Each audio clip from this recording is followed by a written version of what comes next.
मुंशी प्रेमचंद द्वारा रचित मुक्ति मार्ग कहानी में आप सभी का बहुत बहुत स्वागत है। तो आइए सुनते हैं मुक्ति मार्ग। सिपाही को अपनी लाल पगड़ी पर, सुंदरी को अपने गहनों पर और वैद्य को अपने सामने बैठे हुए रोगियों पर जो घमंड होता है, वही किसान को अपने खेतों को लहराते हुए देखकर होता है। झींगुर अपने ऊख के खेतों को देखता तो उस पर नशा सा छा जाता। 3 बीघे ऊख थी, उसके 600 रुपये तो अनायास ही मिल जाएंगे, और जो कहीं भगवान ने डांडी तेज कर दी तो फिर क्या पूछना। दोनों बैल बुढ़े हो गए। अब की नई गोई बटेसर के मेले से ले आएगा। कहीं 2 बीघा खेत और मिल जाए तो लिखा लेगा। रुपए की क्या चिंता। बनिए अभी से खुशामद करने लगे थे। ऐसा कोई न था जिससे उसके गांव में लड़ाई न की हो। वह अपने आगे किसी को कुछ समझता ही ना था। एक दिन संध्या के समय वह अपने बेटे को गोद में लिए मटर की फलियां तोड़ रहा था। इतने में उसे भेड़ों का एक झुंड अपनी तरफ आता दिखाई दिया। वह अपने मन में कहने लगा, इधर से भेड़ों के निकलने का रास्ता ना था क्या? खेत की मेड़ पर से भेड़ों का झुंड नहीं जा सकता था? भेड़ों को इधर से लाने की क्या ज़रूरत है? ये खेत को कुचलेंगी चरेंगी, इसका डांट कौन देगा? मालूम होता है बुद्धू गडेरिया है। बच्चा को घमंड हो गया है, तभी तो खेतों के बीच से भेड़ें लिए चला आता है। जरा इसकी ढिठाई तो देखो। देख रहा है कि मैं खड़ा हूँ, फिर भी भेड़ों को लौटाना नहीं। कौन मेरे साथ कभी रियायत की है कि मैं इसकी मुरव्वत करूं? अभी एक भेड़ा मोल मांगूं तो 5 ही रुपए सुनावेगा। सारी दुनिया में 4 रुपए के कंबल बिकते हैं, पर यह 5 रुपए से नीचे की बात नहीं करता। इतने में भेड़ें खेत के पास आ गईं। झींगुर ने ललकार कर कहा, अरे ये भेड़ कहाँ लिए आते हो? बुद्धू नम्र भाव से बोला, मैं तो डांड पर से निकल जाएंगी, घूम कर जाऊंगा तो कोस भर का चक्कर पड़ेगा। झींगुर, तो तुम्हारा चक्कर बचाने के लिए मैं अपने खेत क्यों को चलवाऊं? डांड ही पर से ले जाना है तो और खेतों के डांड से क्यों नहीं ले गए? क्या मुझे कोई चूहड़ समझ रखा है, या धन का घमंड हो गया है? लौटाओ इनको। बुद्धू, मैं तो आज निकल जाने दो, फिर कभी इधर से आऊं तो जो सजा चाहे देना। झींगुर कह दिया कि लौटाओ इन्हें। अगर एक भेड़ भी मेड़ पर आई तो समझ लो तुम्हारी खैर नहीं। बुद्धू, मैं तो अगर तुम्हारी एक बेल भी किसी भेड़ के पैर तले आ जाए तो मुझे बैठकर 100 गालियाँ देना। बुद्धू बातें तो बड़ी नम्रता से कर रहा था, किंतु लौटाने में उसकी हेठी समझता था। उसने मन में सोचा, इसी तरह जरा जरा धमकियों पर भेड़ों को लौटाने लगा तो फिर मैं भेड़ चरा चुका। आज लौट जाऊं तो कल को कहीं निकलने का रास्ता ही न मिलेगा। सभी रोब जमाने लगेंगे। बुद्धू भी पौड़ा आदमी था। 12 कौड़ी भेड़ थीं। उन्हें खेतों में बिठाने के लिए भी रात 8 आने कौड़ी मजदूरी मिलती थी।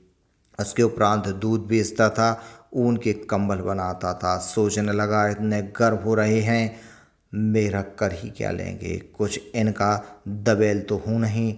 न भेड़ों ने जो हरी पत्तियाँ देखी तो अधीर हो गईं, खेत में घुस पड़ी। बुद्धू उन्हें डंडों से मार मार कर खेत के किनारे हटाता था और वे इधर उधर से निकलकर खेत में जा पड़ती थीं। झींगुर ने आग होकर कहा, तुम मुझसे हैकड़ी जताने चले हो? तुम्हारी साड़ी है हैकड़ी निकाल दूंगा।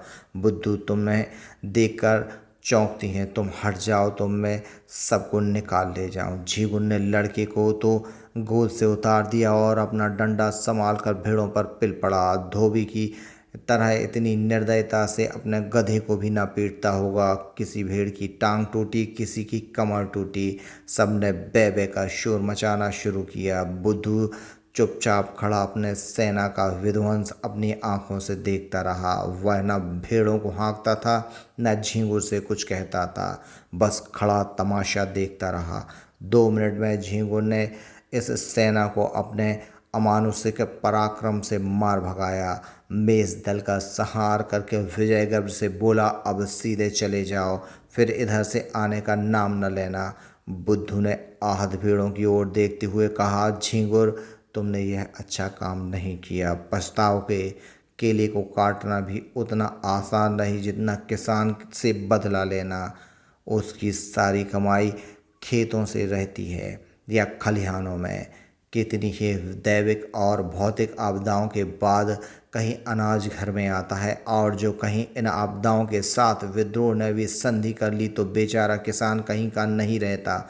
झींगुर ने घर आकर दूसरों से इस संग्राम का वृतांत कहा तो लोग समझाने लगे, झींगुर तुमने बड़ा अनर्थ किया, जानकर अनजान बनते हो, बुद्धू को जानते नहीं, कितना झगड़ालू आदमी है, अब भी कुछ नहीं बिगड़ा, जाकर उसे मना लो, नहीं तो तुम्हारे साथ सारे गांव का पर आफत आ जाएगी। झींगुर की समझ में बात आई, पछताने लगा कि मैंने कहाँ से कहा उसे रोका। अगर भेड़ें थोड़ा बहुत चर ही जाती तो कौन में उजड़ा जाता था। वास्तव में हम किसानों का कल्याण दबे रहने में ही है। ईश्वर को भी हमारा सिर उठाकर चलना अच्छा नहीं लगता। जी तो बुद्धू के घर जाने को न चाहता था, किंतु दूसरों के आग्रह से मजबूर होकर चला। अगहन का महीना था, कोहरा पड़ रहा था, चारों ओर अंधकार छाया हुआ था। गांव से बाहर निकला ही था कि सहसा अपने ऊख के खेत की ओर अग्नि की ज्वाला देखकर चौंक पड़ा।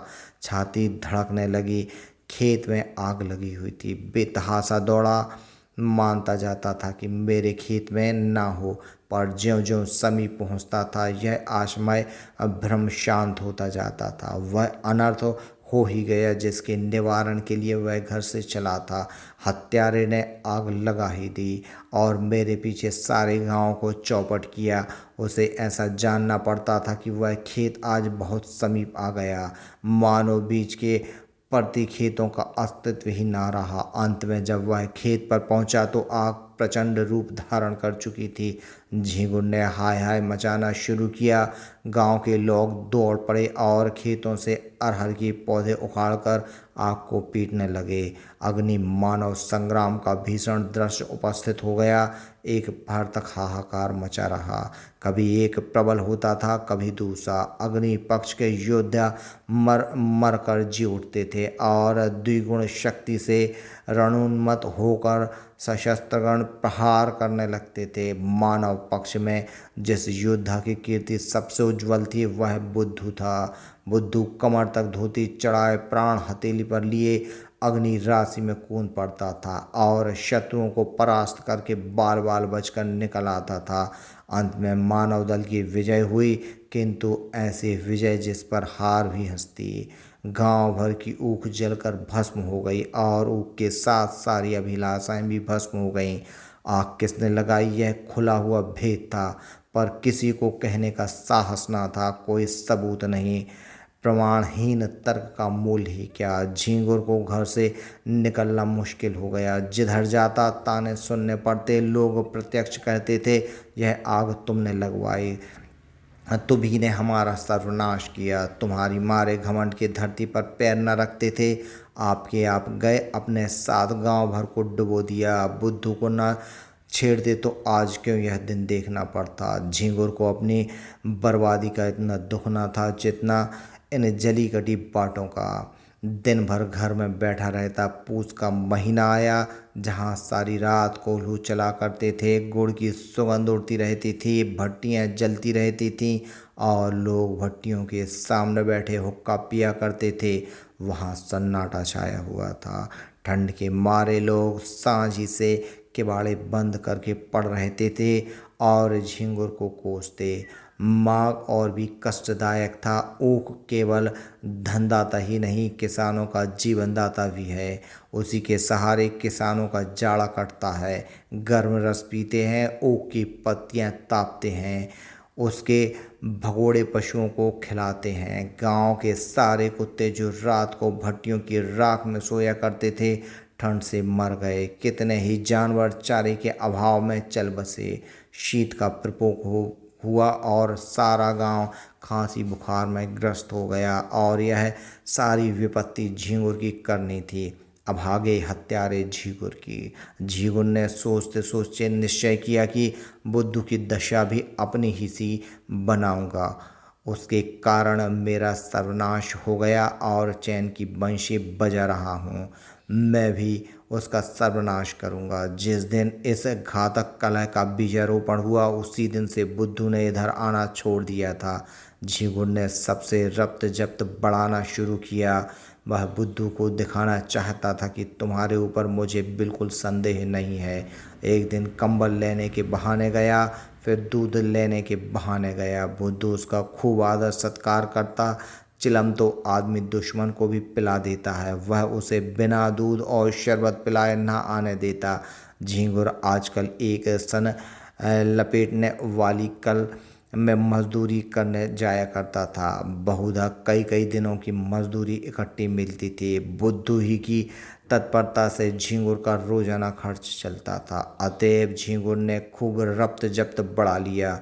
एक दिन बुद्धू ने पूछा, क्यों झींगुर, अगर अपनी ऊख जलाने वाले को पा जाओ तो क्या करो, सच कहना। झींगुर ने गंभीर भाव से कहा, मैं उससे कहूँ, भैया तुमने जो कुछ किया बहुत अच्छा किया, मेरा घमंड तोड़ दिया, मुझे आदमी बना दिया। बुद्धू, मैं जो तुम्हारी जगह होता तो बिना उसका घर जलाए ना मानता।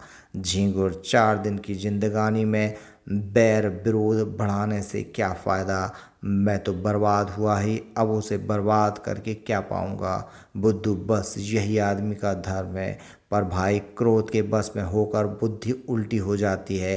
फागुन का महीना था। किसान ऊख बोने के लिए खेतों को तैयार कर रहे थे।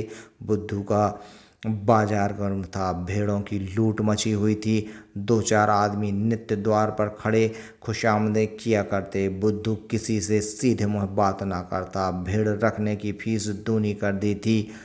अगर कोई ऐतराज करता तो बेला कहता, तो भैया भेड़ें तुम्हारे गले तो नहीं लगाता हूँ, जीना चाहे मत रखो, लेकिन मैंने जो कह दिया है उससे एक कौड़ी भी कम नहीं हो सकती। गृहस्थी लोग इस रुखाई पर भी उसे घेरे ही रहते थे, मानो पंडे किसी यात्री के पीछे हों। लक्ष्मी का आकार तो बहुत बड़ा नहीं, और वह भी समय अनुसार छोटा बड़ा होता रहता है। यहाँ तक कि कभी वह अपना विराट आकाश समेट कर उसे कागज के चंद अक्षरों में छिपा लेती है। कभी कभी मनुष्य की जिह्वा पर जा बैठती है। आकार का लोप हो जाता है, किंतु उनके रहने को बहुत स्थान की जरूरत होती है। वह आई और घर बढ़ने लगा। छोटे घर में उनसे नहीं रहा जाता। बुद्धू का घर भी बढ़ने लगा। द्वार पर बरामदा डाला गया। 2 की जगह 6 कोठियां बनवाई गईं। यूं कहिए कि मकान नए सिरे से बनने लगा। किसी किसान से लकड़ी मांगी, किसी से खपरों का आवा लगाने के लिए उपले, किसी से बांस और किसी से सरकंडे। दीवार की उठवाई देनी पड़ी, वह भी नकद नहीं, भेड़ों के बच्चों के रूप में। लक्ष्मी का यह प्रताप है। सारा काम बेगार में हो गया। मुफ्त में अच्छा खासा घर तैयार हो गया। गृह प्रवेश के उत्सव की तैयारियां होने लगीं। इधर झींगुर दिन भर मजदूरी करता तो कहीं आधा पेट अन्न मिलता। बुद्धू के घर कंचन बरस रहा था।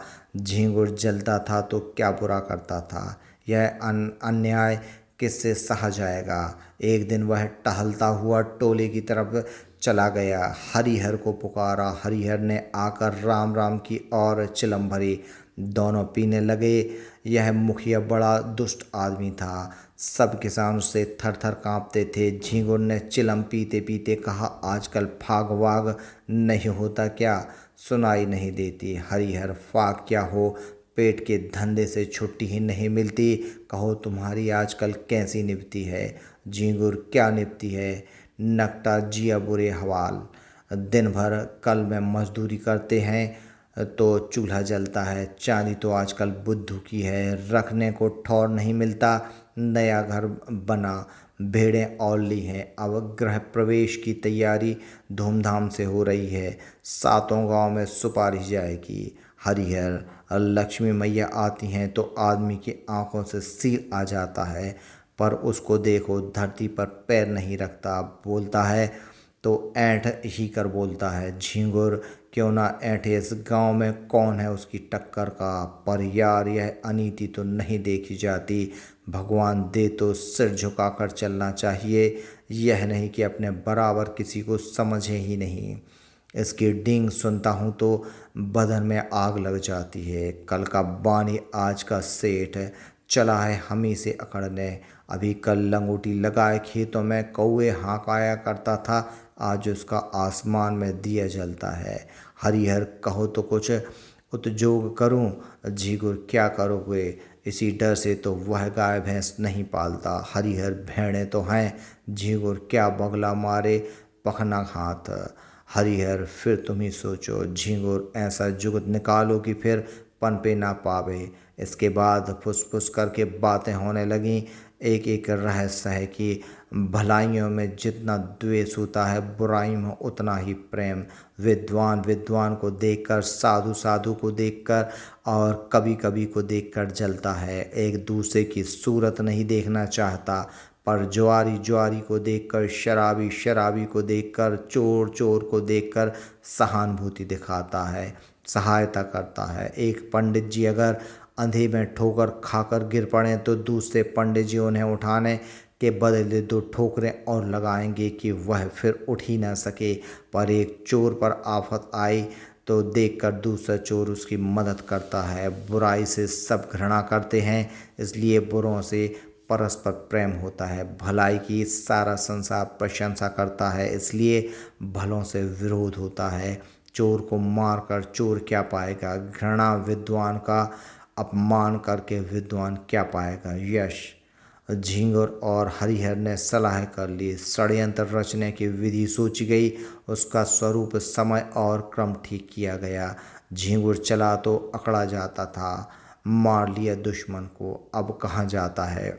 दूसरे दिन झींगुर काम पर जाने लगा तो पहले बुद्धू के घर पहुंचा। बुद्धू ने पूछा, क्यों आज नहीं गए क्या। झींगुर, जा तो रहा हूँ, तुमसे यही कहने आया था कि मेरी बछिया को अपनी भेड़ों के साथ क्यों नहीं चरा दिया करते। बेचारी खूंटे से बंधी बंधी मरी जाती है, न घास न चारा, क्या खिलाऊंगा। बुद्धू, भैया मैं गाय भैंस नहीं रखता, जानते हो एक ही हत्यारे होते हैं। इसी हरिहर ने मेरी 2 गौएं मार डाली, न जाने क्या खिला देता है। तब से कान पकड़े कि अब गाय भैंस ना पालूंगा। लेकिन तुम्हारी एक ही बछिया है, उसका कोई क्या करेगा, जब चाहो पहुंचा दो। यह कहकर बुद्धू अपने गृहोत्सव का सामान उसे दिखाने लगा। घी, शक्कर, मैदा, तरकारी सब मंगा रखा था। केवल सत्यनारायण की कथा की देर थी।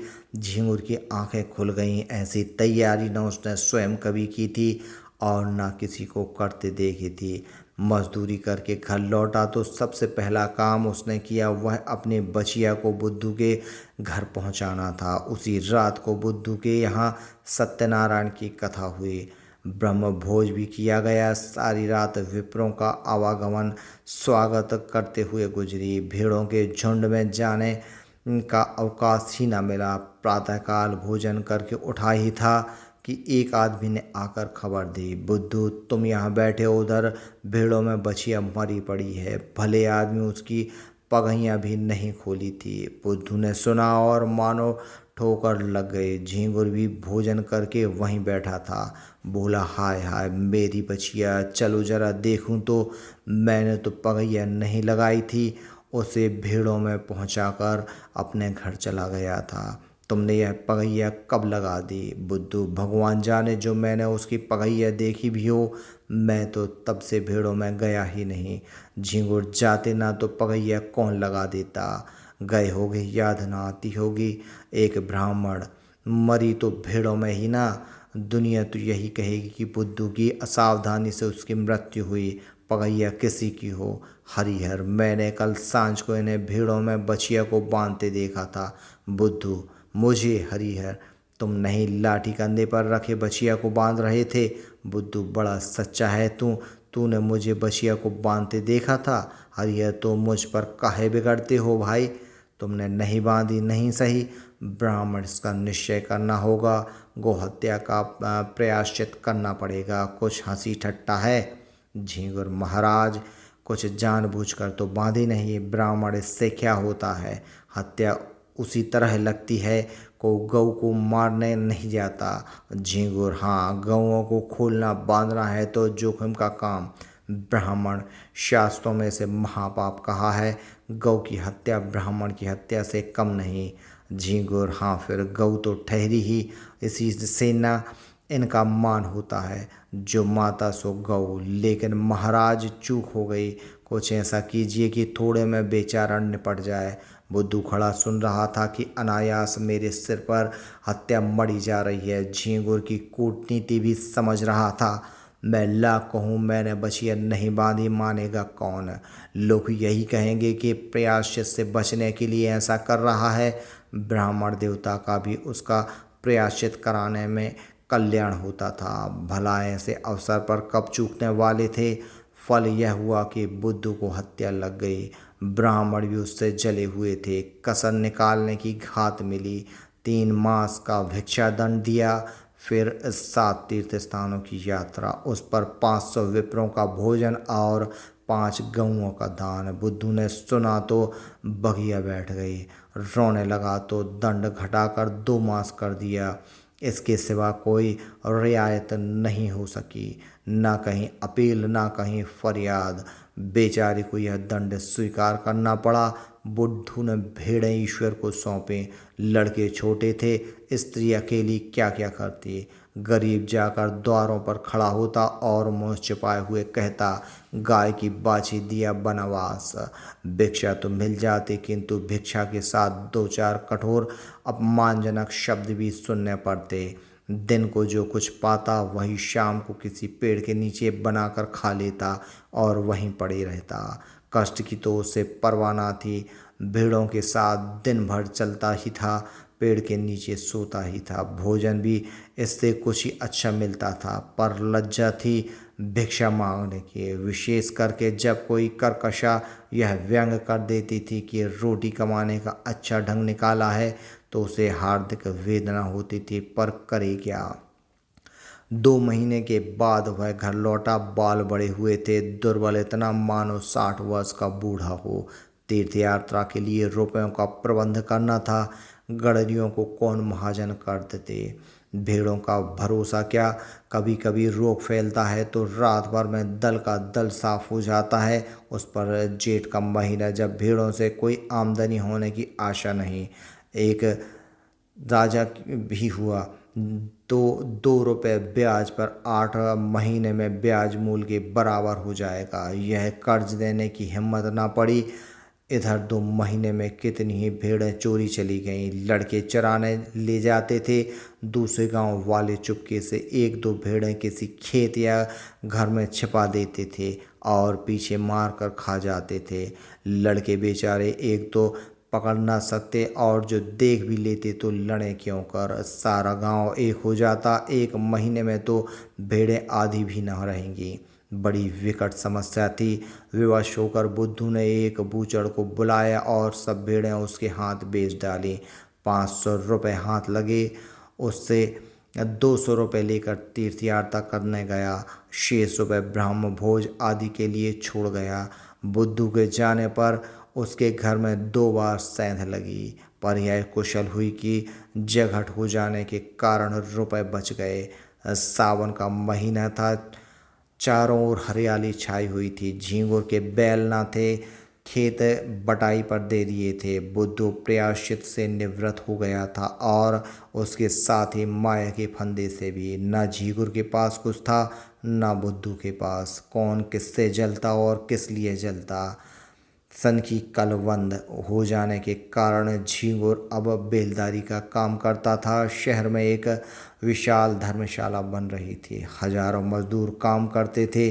झींगुर भी उन्हीं में था। 7वें दिन मजदूरी के पैसे लेकर घर आता था और रात भर रहकर सवेरे फिर चला जाता था। बुद्धू भी मजदूरी की टोह में यहीं पहुंचा। जमादार ने देखा दुर्बल आदमी है, कठिन काम तो इससे हो ना सकेगा। कारीगरों को गारा देने के लिए रख लिया। बुद्धू सिर पर तसला रखे गारा लेने गया तो झींगुर को देखा। राम राम हुई। झींगुर ने गारा भर दिया। बुद्धू उठा लाया। दिन भर दोनों चुपचाप अपना अपना काम करते रहे। संध्या समय झींगुर ने पूछा, कुछ बनाओगे ना। बुद्धू, नहीं तो खाऊंगा क्या। झींगुर, मैं तो एक जून चबेना कर लेता हूँ, इस जून सत्तू पर काट देता हूँ, कौन झंझट करे। बुद्धू, इधर उधर लकड़ियाँ पड़ी हुई हैं, बटोर लाओ। आटा मैं घर से लेता आया हूँ, घर ही पिसवा लिया था, यहाँ तो बड़ा महंगा मिलता है। इसी पत्थर की चट्टान पर आटा गूँथे लेता हूँ, तुम तो मेरा बनाया खाओगे नहीं, इसलिए तुम ही रोटियां सेको, मैं बना दूंगा। झींगुर तवा भी तो नहीं, बुद्धू तवे बहुत हैं, यहीं गाड़ी का तसला मांझी लेता हूँ। आग जली, आटा गूंथा गया, झींगुर ने कच्ची पक्की रोटियां बनाई, बुद्धू पानी लाया। दोनों ने लाल मिर्च और नमक से रोटियां खाईं। फिर चिलम भरी गई। दोनों आदमी पत्थर की सिलों पर लेटे और चिलम पीने लगे। बुद्धू ने कहा, तुम्हारी ऊख में आग मैंने लगाई थी। झींगुर ने विनोद के भाव से कहा, जानता हूँ।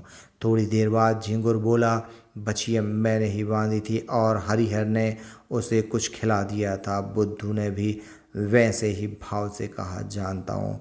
फिर दोनों सो गए।